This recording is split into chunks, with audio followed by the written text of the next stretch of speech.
Maine, 1974. Two men funded by the tobacco industry are traveling up. Their destination, the home of a scientist employed to research the effect of cigarette smoke on animals. Their purpose, to get him to drop the word cancer from his scientific paper. It's very sad. It's dishonest, it misleads the public, and it's not justifiable by any means. Big Tobacco was desperate. He was trying to stop, by all means possible, the truth about the dangers of smoking from leaking out. They perverted science, they perverted medicine, they covered up any evidence which worked against them. A new phase in the tobacco wars had started.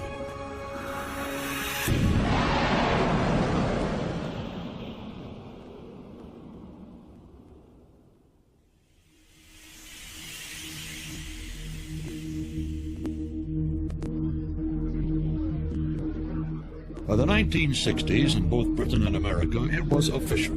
Government medical committees had announced that cigarettes were harmful to your health. In the United States, Surgeon General Luther L. Terry broke the news. It is a judgment of the committee that cigarette smoking contributes substantially to mortality from certain specific diseases and to the overall death rate. But 1960 smokers just didn't seem to be listening. This week, the Tobacco Manufacturers Association revealed that in a year in which the dangers of smoking stood fully revealed for the first time, their sales are higher than ever. The good news is that they've just sold 113,000 million cigarettes to us, lucky people. Tobacco is an Indian weed, from its change you are not free. The Surgeon General says you're doomed, sitting in his smoke-filled room. There may have been a sense of denial, just a natural feeling that this product has been around a long time. As I sit back and puff on mine, this wicked national pastime. T-O-B-A-C-C-O, yeah, that's the stuff for me. There was a sizable part of the public, I think, which followed the French attitude towards smoking, which was that it was naughty, but it was nice. And that's the stuff for me.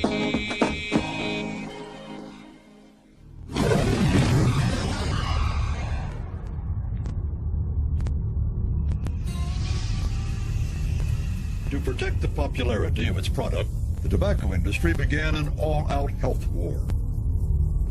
While continuing to sell as many cigarettes as possible, the industry created a smokescreen behind the scenes, using suppression and denial to cover up the scientific truth about how smoking damages your health.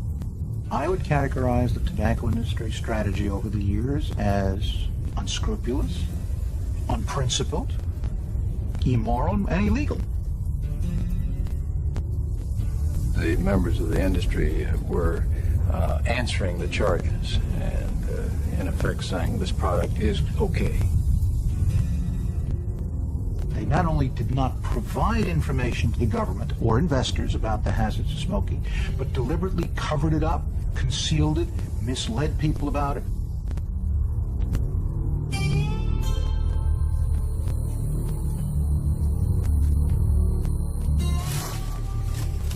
The tobacco lands of the American South. This crop isn't just a business, it's a way of life.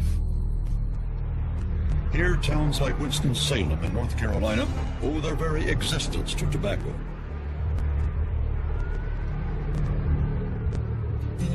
By the mid-60s, cigarette companies like R.J. Reynolds, the makers of Camel, had not publicly conceded the link between smoking and health, but they were secretly carrying out animal research. They started out with the best of intentions, that they were sincere about doing research, and then something scared them.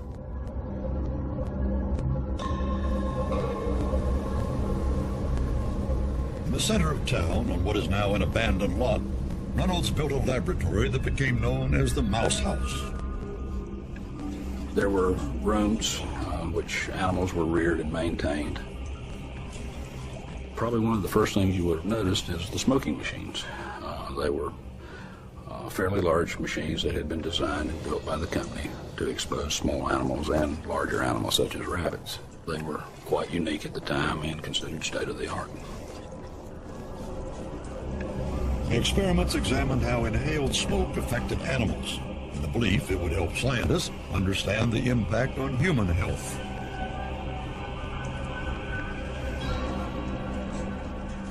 By 1970, the research was beginning to link smoking and emphysema.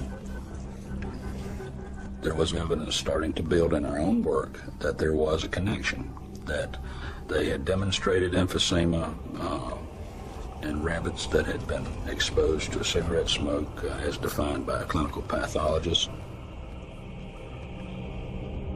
Across town at Reynolds headquarters, executives and corporate lawyers took great interest in the mouse house. They started to worry about the direction research was taking them.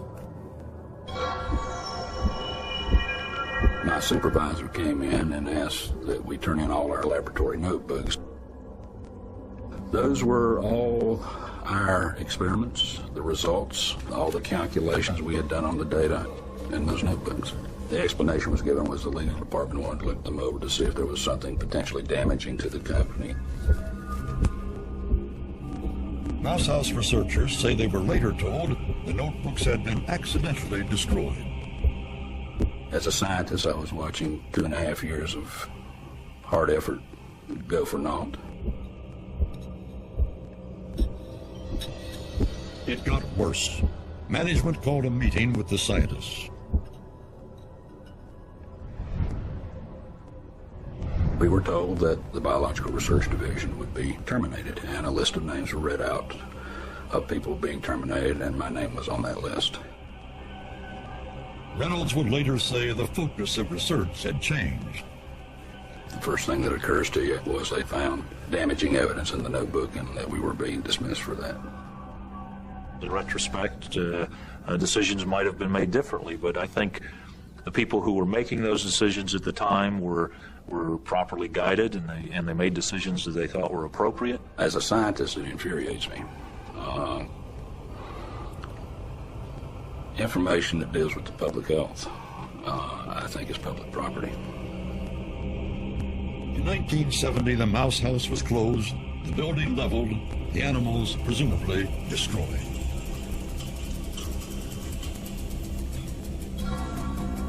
At least one Reynolds researcher found his whole view of tobacco science tainted. It has been a shameful track record. I think it's been one of deception, cover-up, misleading, intentionally misleading the public, and all in the name of profit.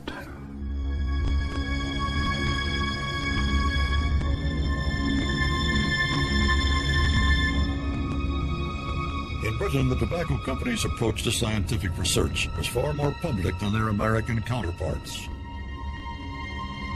Here in the heart of the Yorkshire moors in 1964, the British industry opened a research laboratory at a town called Harrogate. It was funded by the industry-owned Tobacco Research Council. The purpose of Harrogate was to show the public, very essentially, that the industry was truly concerned about issues of smoking and health. It was proof that the industry was ready to accept, to its commercial disadvantage, if you like, the possibility that the results might be damaging. In contrast to their American counterparts, Harrogate scientists had no doubt about the link between smoking and disease. The scientists at Harrogate certainly accepted that there was a cancer problem and a chronic lung disease problem with smoking. We deemed it as our job to try and find a useful answer to these problems. British scientists at Harrogate set out to discover which element in tar caused cancer. Across the Atlantic, tobacco executives became alarmed. The American industry's attitude to Harrogate was generally critical because this was thought to be too obvious a demonstration of acceptance that there might be a risk in smoking.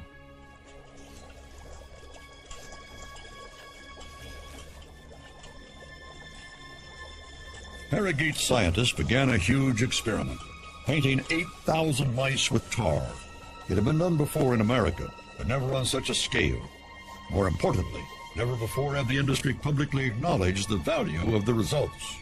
I happened to go to Harrogate on the day when they produced their first benign tumour of mouse skin, and the director of Harrogate became ecstatic over this and ordered a celebration. American executives were less overjoyed. Here was a huge tobacco industry experiment about to go public in Britain, confirming the link between cigarette tar and cancer. There were high-level contacts amongst the industry executives on both sides of the Atlantic. The influence was very strongly felt. American executives fired off angry letters to their British counterparts. They wrote there was real distress such a report should come from the tobacco industry itself. We hope to be afforded the opportunity of consulting concerning the way Harrogate's work is presented. Admittedly, with the hope of slanting the report. They feared that the possible danger of smoking would be absolutely incontrovertible, and that once the precedent had been set in another country, the influence back across the Atlantic would be irresistible from their point of view, and that they might find themselves in very deep water as a result. Despite American pressure, the British published the results of the Harrogate mouse skin experiments.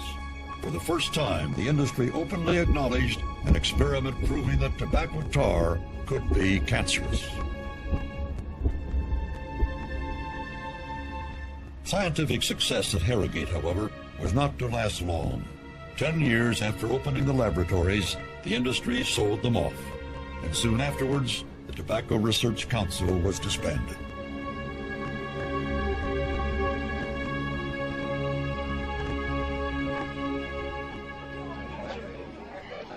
Although in Britain the industry had been focusing on science, American companies concentrated on marketing.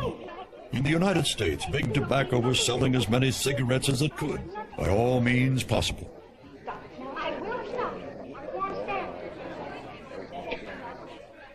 Well, you seem happy today. Well, why shouldn't I be? I have the two things that would make any man happy. A gorgeous wife, and I'm smoking a can. Television advertising was the most powerful way of promoting cigarettes. The companies spent millions on stars and airtime. But the industry didn't realize that the small screen was going to be the next battleground in the tobacco wars. I'll accept that. Once you start getting that taste, you'll want to keep getting it. I even forget to eat. You don't forget to smoke, though. You see how easy it is to keep a man happy? Why not give your husband a carton of Philip Morris cigarettes? The cigarette commercials were devilishly effective because they conveyed almost no information. They conveyed impressions. Be happy, go lucky, be happy, go lucky, be happy, go lucky, go lucky, There's no better way to launch a product than to be able to go on the airwaves. Nothing tastes as mild and rich as a Camel, except another Camel. Better taste. Lucky's taste bad. Say, this is a good cigarette. But the most important was simply to show desirable people, rugged, handsome, individualistic men. When a man like this wants a cigarette, he goes for the genuine article. Lucky strike. Sexy, sophisticated women in their evening gowns, young people smoking, giving the impression that this was really what people we admired did, and that some of this would rub off on you if you would likewise smoke a cigarette. The snow fresh coolness of cool.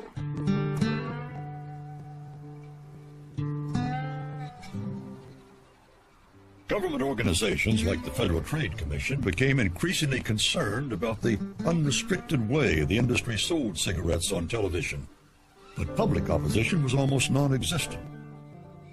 At least that was until 1966, when an idealistic young lawyer named John Banzoff appeared. I think the tobacco industry hated my guts and wanted to get rid of me.